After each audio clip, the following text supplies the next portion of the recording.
안녕하십니까, 처음 인사드리겠습니다. 조선일보에서 역사문화 전문기자로 활동하고 있는 유석재입니다. 오늘 역사에 대해서 한 가지씩 테마로 이야기를 하려고 하는데요. 오늘은 우리가 흔히 일상생활에서 말하는 쌍팔년도에 대해서 좀 얘기를 해볼까 합니다. 그러니까 이제 대화를 하다가 어디서 그 쌍팔년도 쪽 얘기를 하고 있어, 이렇게 누가 말한다면은 이건 어떤 의미일까요? 대부분 구닥다리 옛날 스타일이다, 이런 핀잔일 겁니다. 이게 뭐 표준국어대화전에는 올라있지 않습니다만은, 근데 또 국립국어원의 우리말 셈에는 올라와 있습니다. 여기 정식 우리말이라고 표준어라고 볼 수는 없지만은 많이 쓴다는 얘기죠, 일상생활에서. 그럼 쌍팔년도 하면은 그러면 문제는 뭐냐면은 이게 과연 어느 해냐 하는 것입니다. 이게 좀 의아하게 생각할 수가 있는데, 그럼 쌍팔년도는 당연히 1988년 아니냐, 이렇게 생각을 하시는 분들이 많겠습니다만은, 그런데 원래는 아니었습니다. 근데 참 1988년도 지금 보면은 굉장히 많이 지나갔어요. 37년이나 지나갔습니다.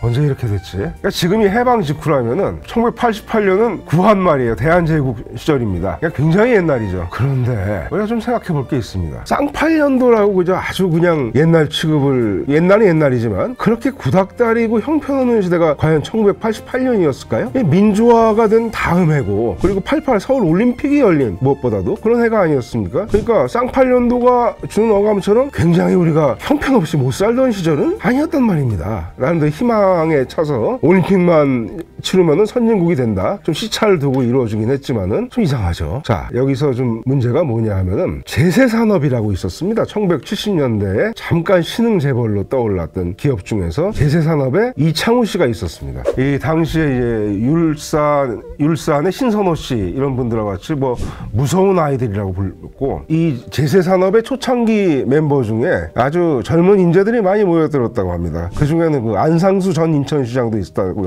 하죠. 그런데 이게 사업을 막 확장하다 보니까 부도가 나서 외환관리법 위반으로 감옥에 갔다 왔습니다. 그 다음에 1981년 이제 출소를 해서 회고록을 씁니다. 근데 이게 베스트셀러가 됐습니다. 옛날 한옛날이라는 책인데, 이제 유신 시절이 막 끝나고 이제는 말할 수 있다는 식으로 막 거의 욕에 비슷한 말도 막 쓰고 시원하게 그냥 푸는 거예요. 근데 이 책에 보면 주목할 게 이런 얘기가 나옵니다. 쌍팔년도 국민학교 교과서에 이런 내용이 있었다는 겁니다. 이게 무슨 내용이냐 하면은, 좀 부연 설명을 하자면은, 쌍팔년도 국민학교 교과서에 무슨 뭐 양식의 테이블 매너에 대해서 굉장히 한참 설명했다는 거예요. 무슨 포크는 어디서부터 쓰고, 뭐 음식은 뭐 어떤 순서대로 먹고, 그런데 그날 도시락도 싸우지 못해서 굶는 정말 거렁뱅이 같은 그런 아이, 본인을 얘기했을 겁니다. 그런 아이가 이거를 책에 달달하고 있었다, 그렇게 참 정말 한심하다, 이런 얘기를 씁니다. 지금 생각하면 이제 오스카 와일드 식으로 우리 모두는 지금 시궁창에 있지만 그래도 별을 봐야 되지 않겠냐, 나중에 우리나라가 잘 살게 되면 그런 양식 매너도 필요한 거다, 그런 뜻일 수도 있겠습니다만, 그런데 여기서 주목할 거는 쌍팔년도라는 말이 나옵니다. 이게 책이 나온 게 1981년이에요. 이 시점에서 쌍팔년도가 나온다? 만약에 이게 1988년이라면 미래이기 때문에 그 시점에서는 회고의 대상이 될 수가 없습니다. 그러니까 훨씬 이전의 얘기란 얘기죠. 쌍팔년도라는 거는 원래 이런 것하고 비슷한 사례들을 좀 기억하는 사람이 있는지, 최근에 일부에서는 이런 얘기를 하는 사람도 있었어요. 쌍팔년도는 88에 64니까 1964년이었을 거란 얘기죠. 그런데 그러면 뭐 쌍칠년도는 1949년이고 쌍육년도는 뭐 1936년인가요? 그런 말은 없습니다. 그리고 뭐 올해는 뭐 쌍오년이겠네요. 올해는 오후 25니까 이런 말이 없을 뿐만 아니라, 이창우 씨가, 제세산업의 이창우 씨가 1946년생입니다. 그렇기 때문에 1964년에 국민학생일 수는 없죠. 이게 어떻게 된 걸까요? 그러니까 여기서 우리는 쌍팔년도가 1988년보다는 훨씬 이전, 1981년보다도 훨씬 더 이전, 1964년보다도 이전의 어느 해라는 걸 알 수 있습니다. 신상웅이라는 소설가가 있는데 1977년에 음모라는 단편 소설을 신문에다 냅니다.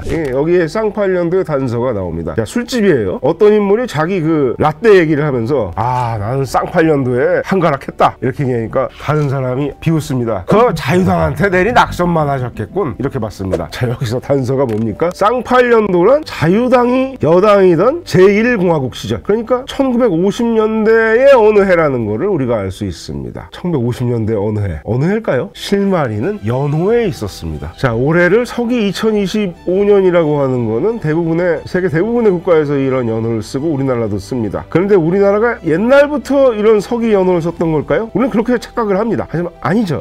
지금 대한제국 때는 고종 시절은 광무라는 연호를 썼고 순종 시절에는 융이라는 연호를 썼습니다. 그리고 일제 때는 대정, 다이쇼, 그리고 소화, 쇼와 같은 일본 연호를 썼습니다. 공식적으로. 그런데 대한민국 정부가 들어서자 단기 연호를 씁니다. 서기는 서력기원인데 단기는 뭘까요? 단군기원의 준말입니다. 이게 1962년까지 계속됩니다. 그러니까 5.16 정변이, 군사정변이 1961년에 일어나고 1960 그 다음에 서력기원을 쓰기 시작했던 겁니다. 그러니까 1948년부터 1962년까지의 공문서를 보면은 단군기원으로 돼 있어요. 아니, 헷갈리죠? 이게 뭐냐? 단기는 단군이 고조선을 건국했다는 해인 기원전 2333년을 단기 1년으로 삼습니다.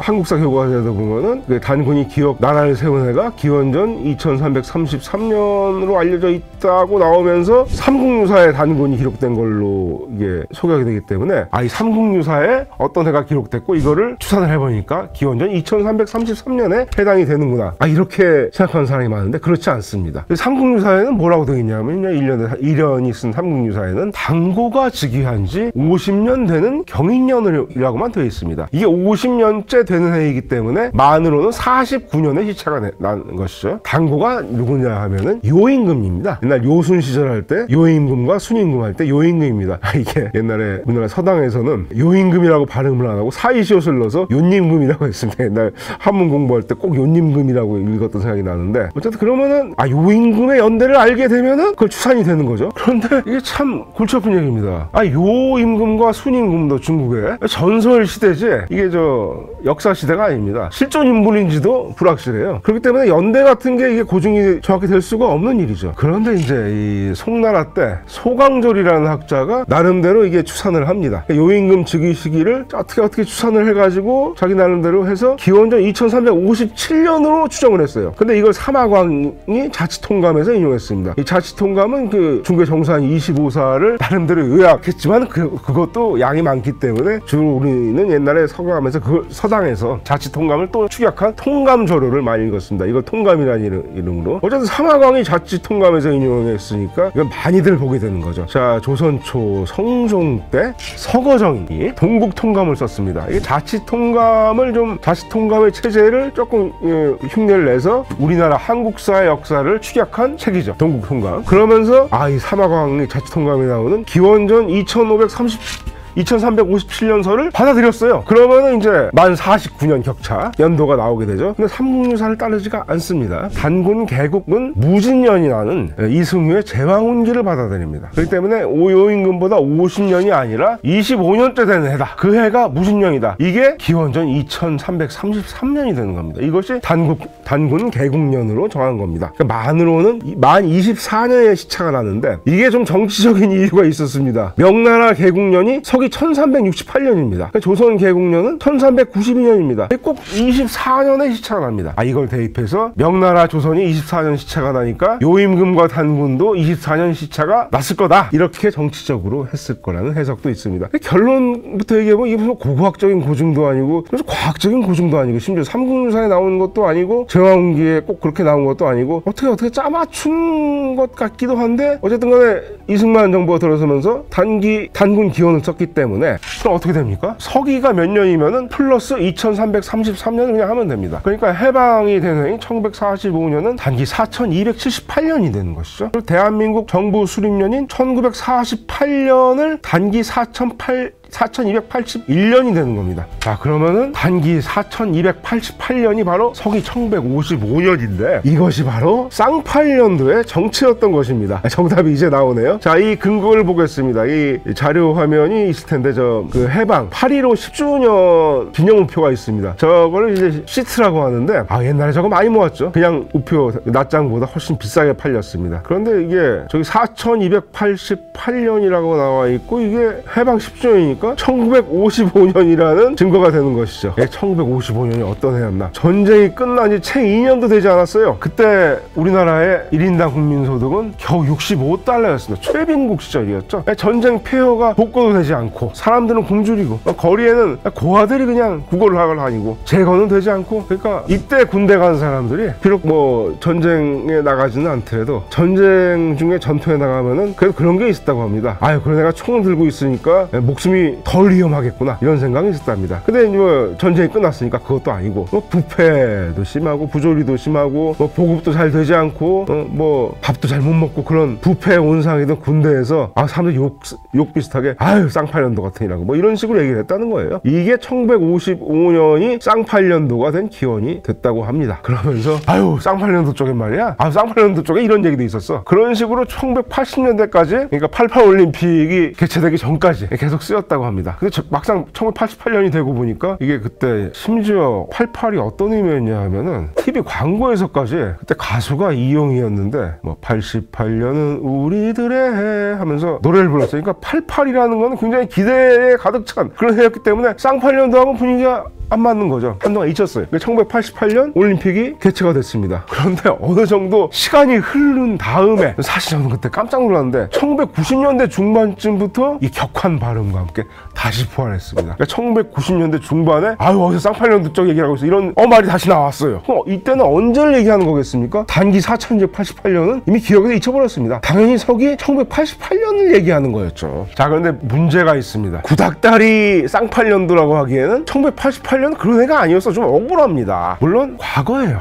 지금으로 생각하면 아주 과거입니다. 지금 88년에 제작된 TV 프로그램을 보면은 이거 참 일단 성인지 감수성이 좀 부족합니다. 이게 남자가 그 좋아하는 여자에게 자꾸 이제 들이대고 그러는 거를 10번 찍어 안 넘어가는 남은 없다. 저 여자도 너 은근히 좋아하는 것 같아. 이런 식으로 권장되는 얘기가 나와요. 지금은 깜짝 놀랍니다. 그런 식으로 참 옛날이고, 그때 아무래도 생활 수준이 지금보다 낫죠. 지금은 어린애들도 뭐 뷔페 가면은 뭐 파스타를 찾으면서 봉골레 파스타는 있는데 알리오 올리오 파스타는 없어 엄마 막 이러잖아요. 근데 1970년대까지만 해도 양식집에 가면은 파스타는 단일 메뉴였습니다. 하나 스파게티 딱 하나. 그것도 뭐 취급하는 데가 별로 드물었어요. 그런데 쌍팔년도 1988년 정도만 되면은 그래도 스파게티가 2가지 정도는 나옵니다. 크림 소스 스파게티와 토마토 소스 스파게티. 양식집에 가면은 아직도 이게 정형화가 돼 있었습니다. 메뉴 돈가스, 비프가스도 아니고 비후가스, 그리고 함박스텍, 이런 메뉴들이 이제 있었죠. 당연했습니다. 그러니까 지금하고 비교해보면 생활 수준이 상당히 떨어진 때였습니다. 그러나 그래도 아까 말씀드렸다시피 희망이 넘쳐났죠. 아직은 뭐 해외여행이 금지돼 있었고 휴대전화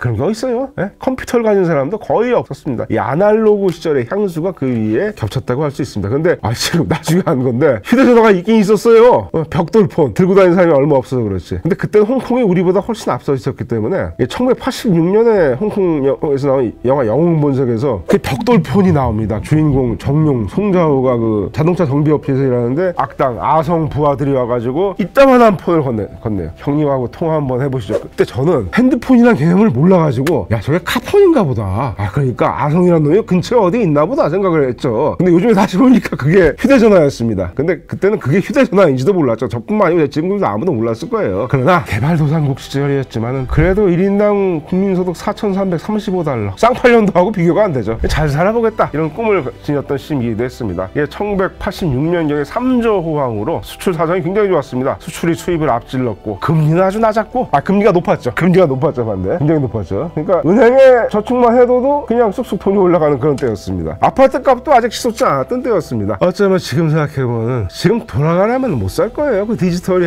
하나도 안 돼 있던 시기 때문에 굉장히 불편하죠. 못 살 겁니다. 하지만 서기 쌍팔년도는 아름다운 시절 벨 에포크라고 할 만한 연도였다고 할 수도 있을 것입니다. 그렇기 때문에 뭐 지금 쌍팔년도는 당연히 1988년으로 생각하겠습니다만은 그렇게 낙후된 해가 아니었다. 아무리 세월이 지났어도. 그리고 그것은 정말 낙후됐던, 원래는 쌍팔년도의 뜻은 1955년이었다. 이거를 우리가 기억을 했으면 좋겠다는 말씀을 드렸습니다. 자, 이번 시간 여기서 마치겠습니다. 감사합니다.